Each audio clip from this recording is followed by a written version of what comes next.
Thank you. So before I start, I have to point out that this is a personal opinion that I'm about to give. This is the personal bit of Personal Democracy Forum. This is not an official Electronic Frontier Foundation announcement. This is not legal advice. These are the things I have to clarify here. But there is a small bit of this at the beginning that is an official message from San Francisco, from the Electronic Frontier Foundation, which is thank you. Thank you very much for the last week or months of activity that you did to fight the renewal of the Patriot Act, Section 215, and for passing reform in that area. No, thank you, thank you, thank you. It's people like you who pick up something that's super obscure, that's this narrow thing that many of us who've been involved in this have been trying to get the world's attention to, and magnify it and amplify it and tell your friends and explain all of these things. And basically, at one point, actually kind of beam the number Section 215 onto Mitch McConnell's retina. Right, which I actually think is a fight for the future trick that they did. I don't know, but it sounds like one of their kind of strategies. So now when Mitch blinks, he still has that number in his, that and the face of Rand Paul. But the job isn't done. So I'd like to try and do the same thing here and now with a different number. Do I have my slide? So Micah wouldn't let me project flashing pink lights on this giant screen for epileptic reasons. So I'm going to try and do this. Okay, this is Executive Order 12333. I want you all to say that, right? Executive Order 12333, right? This is the next bit of reform that we're going to do because we've now stopped or limited to a certain extent mass surveillance of 300 million Americans. That just leaves, well done, that just leaves another 6 billion people who are currently being spied on by the National Security Agency under Executive Order 12333. So in the next year or so, that's what we're going to try and attack, and I need everybody here to remember yet another number, learn about it, tell your friends, and by the end of this administration, reform it so we really do have mass surveillance out of the entire world.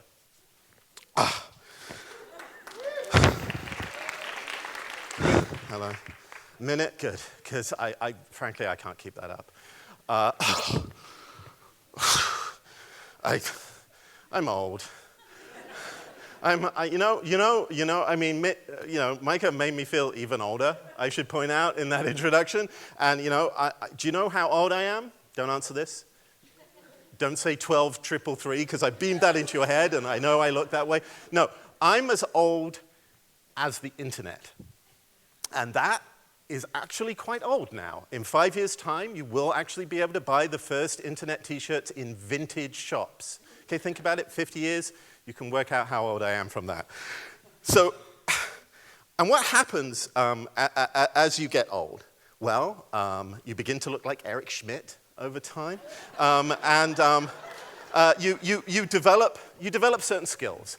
And you develop certain capabilities, and I'm going to try and use one of those capabilities on you now as an older person. I'm going to try and patronize you. Okay, so here goes. Oh God, I can't even read my notes. So I started doing this stuff in 1990. And a thing that was called, as Micah mentioned, in the United Kingdom, FaxYourMP.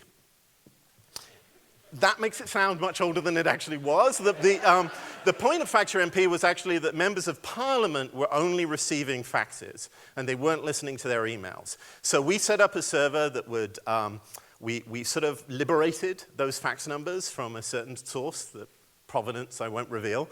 We put it into a server, and we set up a simple web form so people could type in their messages, and they would get sent to members of parliament in the only language that they understood, which was apparently 9600 baud, black and white. And it worked, and it was very successful, and the people who did that went on to do other amazing things. Some of them helped start My Society. Others went on to form the Government Digital Service in the United Kingdom, which is another great sort of pivotal moment. So it was great. Everybody was very excited.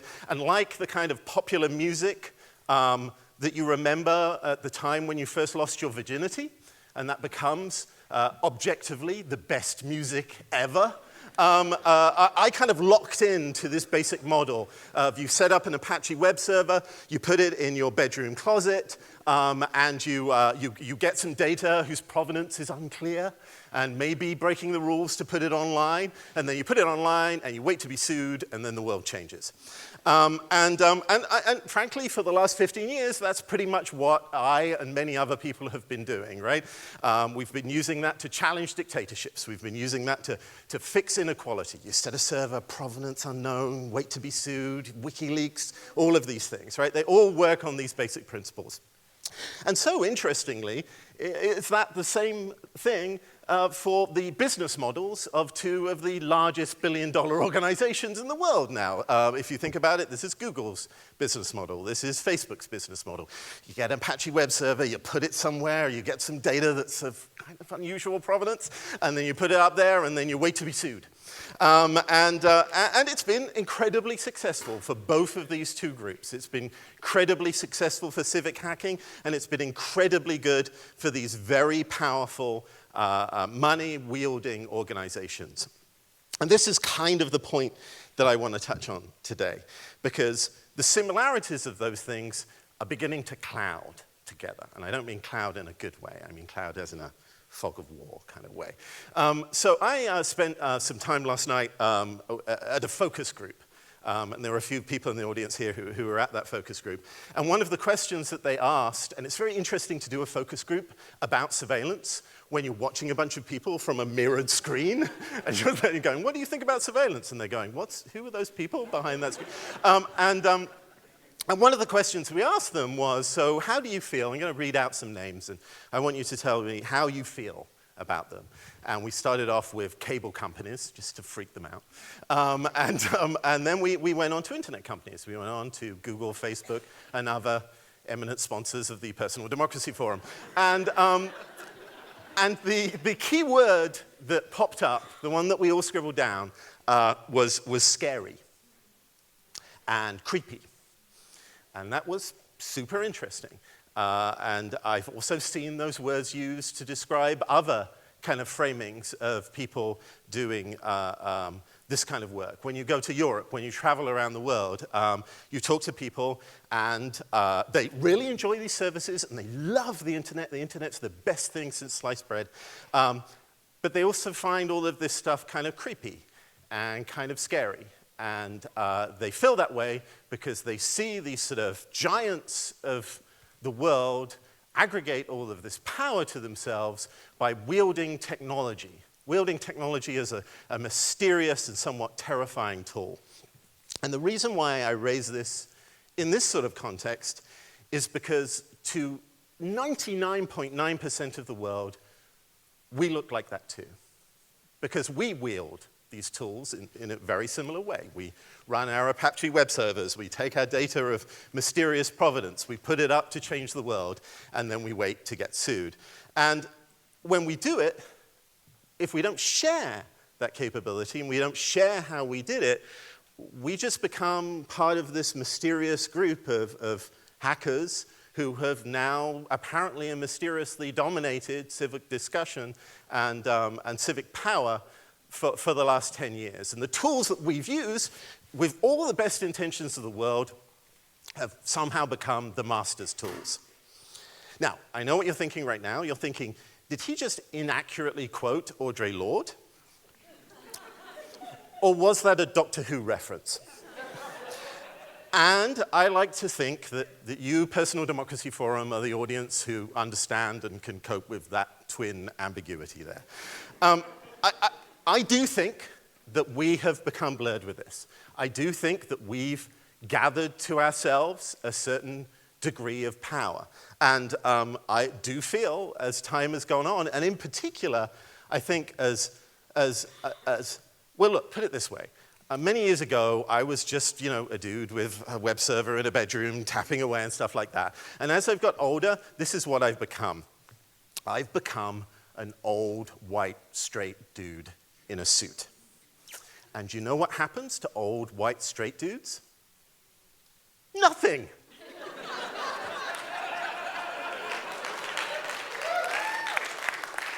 Well, unless you mess with soccer. If you mess with soccer, then people get angry. But frankly, you know, that guy had a long run and could have got away with it. He was just very unlucky, even for a white dude. No. What happens to old white straight dudes is they get to be in charge. They get to have some kind of power. And if you don't realize that that's creeping on you, even if you're not a white straight dude who's turning into Eric Schmidt, if you're just somebody who looks like Mark Zuckerberg, not by comparison, not by some sort of, you know, appearance, but just because you're somebody who wields technology, you're someone who uses words like man in the middle attacks, right? You use terms like hack, right? You become part of that powerful group who is wielding scary power over certain people. And it's okay to scare the people at the top, right? That means that they'll answer your phone calls when you call them, right? But it's not okay to scare everybody else. And if you don't know where you are in the pecking order, then what you think is punching up is actually kind of punching down. So this is what keeps me up at night. And, you know, it's awful. I was talking to someone at a lunch break about this, and I was saying to them, it's kind of awful, right, that you can't even have that moment of victory, right? After years of losing every single battle, I'm now coming to tell you on the eve of having won SOPA, having won PIPA, having won ACTA, having won the Section 215 battle, having won net neutrality, actually now we should start really worrying because we have some power and you have to take all of that away, right? The thing that keeps me up at night right now is I sit looking at all of these battles and say, look, did we win because we were right?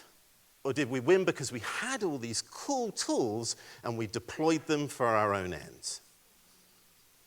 Now, just to put you out of your misery, I think it's both, right? I think that we were right and we are righteous in our causes, and I think that we shouldn't hold back with the skills and capabilities that we have. We have to use those tools. But at the same time that we do that, we also have to think about something else. And this is the question that I think I've settled on is the way that makes me and lets me sleep at night, right? Which is, when we use these tools, are we using them to aggregate power to ourselves, or are we using them to distribute power, including making and creating those tools themselves to everyone else? Because if we're not distributing that power, we're just the same as the old boss.